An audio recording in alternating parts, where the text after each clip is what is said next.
Christians are making some moves in new media. First, it was Wes Huff on Rogan. Now we've got Mike Jones of Inspiring Philosophy on Timcast. And this one's a banger. Mike actually gets into a difficult subject. Take a look at this. And you can see it in the scriptures. Like go to like Ephesians 6, where Paul says, everyone quotes that.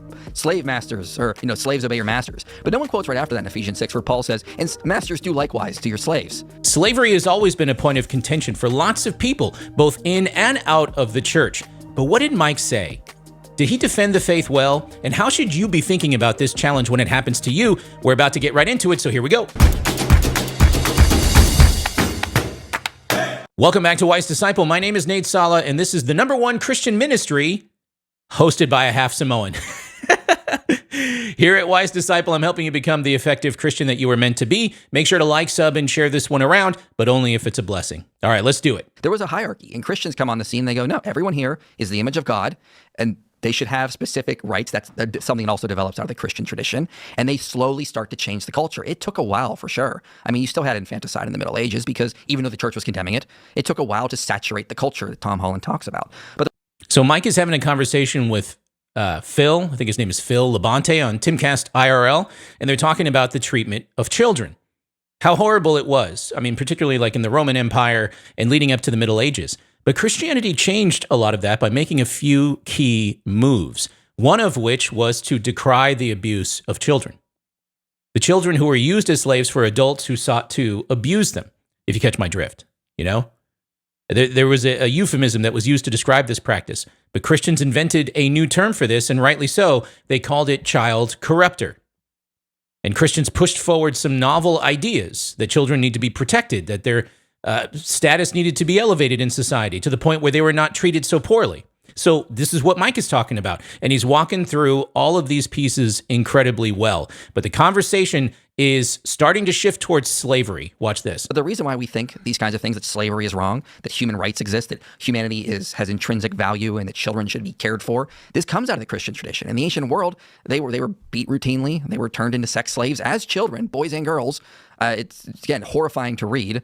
And again, slavery was just the norm. No one ever questioned the idea that slavery should be abolished until the Christians came on the scene. The first one to say slavery should be abolished was Gregory of Nyssa, working on what he was learning in the scriptures and reading Paul and Genesis. And that slowly began to change. What was that? Yeah, a lot of this can be found in Gregory of Nyssa's homilies on Ecclesiastes. Actually, let's pull that up. Take a look at this. So this is Ecclesiastes chapter 2, and we find the author at this point talking about the vanity of self-indulgence.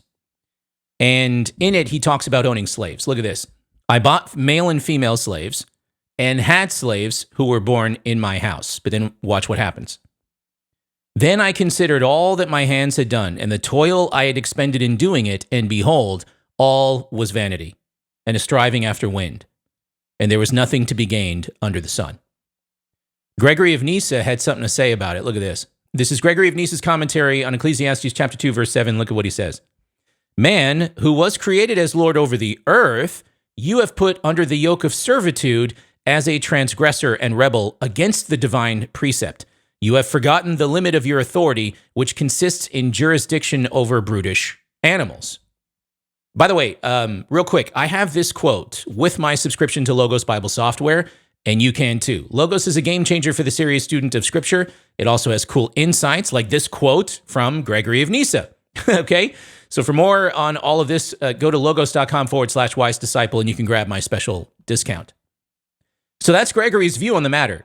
You know, this is what he's saying. He's saying, look, slavery is not God's original design for human beings. It's not the original divine precept. So for those who seek to gain slaves for themselves, you've forgotten what the limit of your authority was. Mankind was only supposed to have dominion over the animals of the earth, not other people. And that's why someone like the author of Ecclesiastes can realize all of this is just vanity.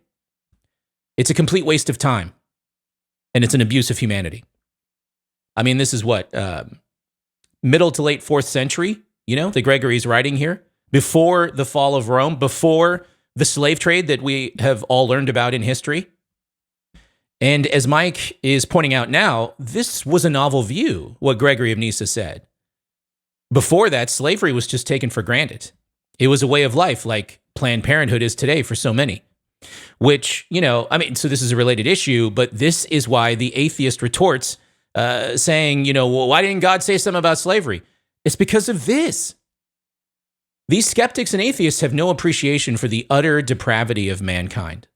When was that? I believe in the 300s, as Gregory of Nyssa was around. Wow. Yeah. Okay. And the wider culture did ignore him for a while, but you start to see throughout the Christian tradition them slowly moving to end slavery, that by the time you get to like St. Anselm, like it's sort of getting abolished from Europe in a lot of places. And so then the Europeans later on going, well, we're not allowed to enslave Christians. We know that's wrong. Let's go elsewhere to enslave people. And that's how you get the transatlantic slave trade. And then the funny thing is if you read about the transatlantic slave trade, a lot of the plantation owners were trying to keep their slaves away from missionaries, because if the missionaries come in, they're going to evangelize these slaves and turn them in to Christians, and then we'll have to free them.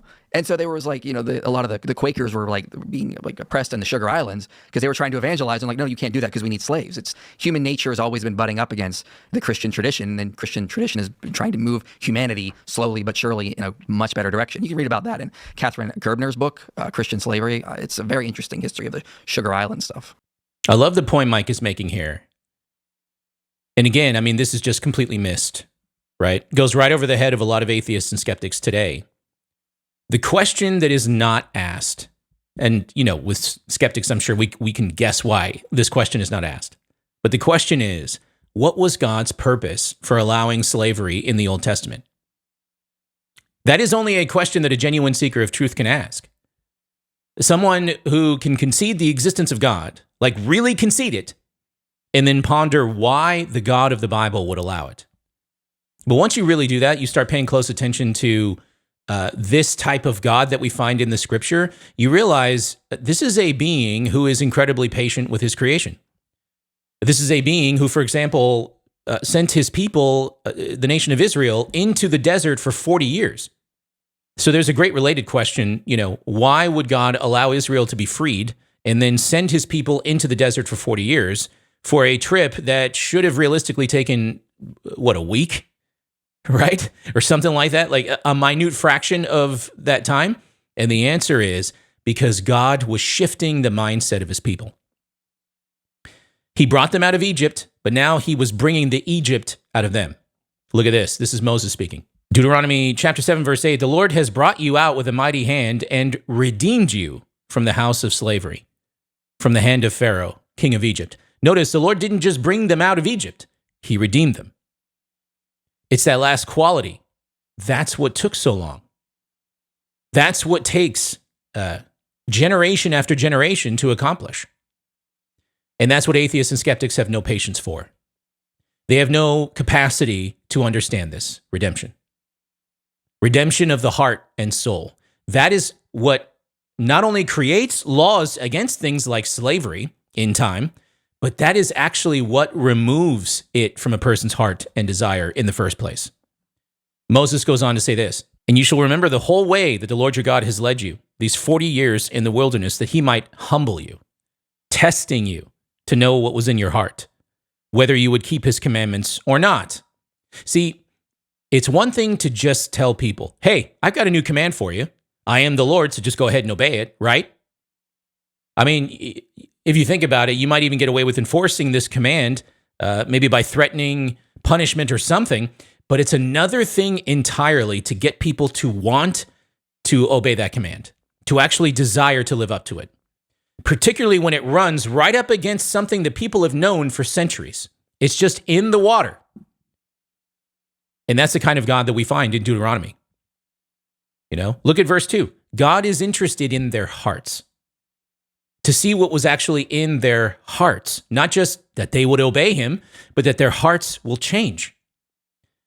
That's a much slower process. To get the Egypt out of them.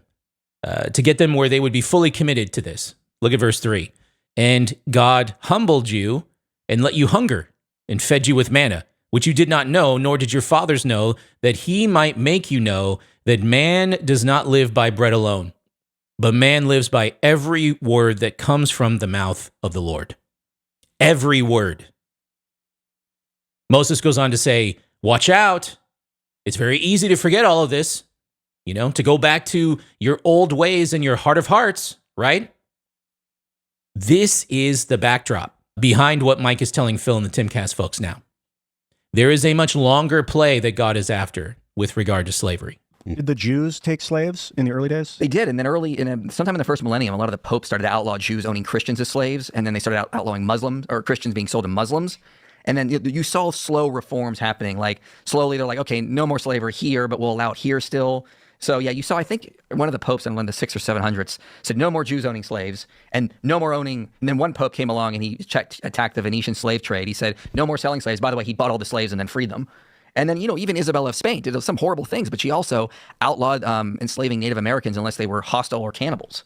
So again, we saw slow reforms moving us that by the time the abolitionist movement comes along, yeah, it was deeped in this Christian tradition that there's something wrong here. And you can see it in the scriptures. Like go to like Ephesians 6, where Paul says, everyone quotes that, slave masters, or, slaves obey your masters. But no one quotes right after that in Ephesians 6, where Paul says, and masters do likewise to your slaves. So he doesn't outright say slavery should be wrong, but he undercuts any sort of like reason for slavery to exist. If masters need to, do exactly to their slaves as slaves doing, there's no institution of slavery at that point. So the Christian values slowly start to undercut it. And this is why Tom Holland says Christianity was like a depth charge. It took a while for these explosions to go off and spread. Love it. Love it. Great point. Love Mike on Timcast. Love seeing him up there. You should definitely watch the whole thing. I've got the link for it for you in the notes. And he's making a really great point here. Let's pull up Ephesians. Take a look at this. Ephesians chapter 6, verse 5, bondservants or slaves, obey your earthly masters with fear and trembling, with a sincere heart as you would Christ, not by the way of eye service as people pleasers, but as bondservants of Christ, doing the will of God from the heart. That's key.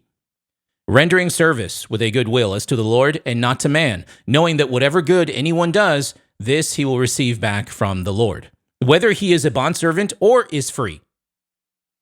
Masters, do the same to them, and stop your threatening, knowing that he who is both their master and your master is in heaven, and that there is no partiality with him.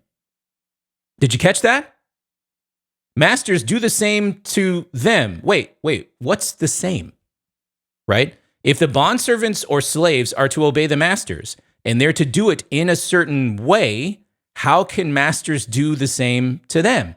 The answer is, everyone is supposed to submit to the will of God and to seek the ultimate good of the other.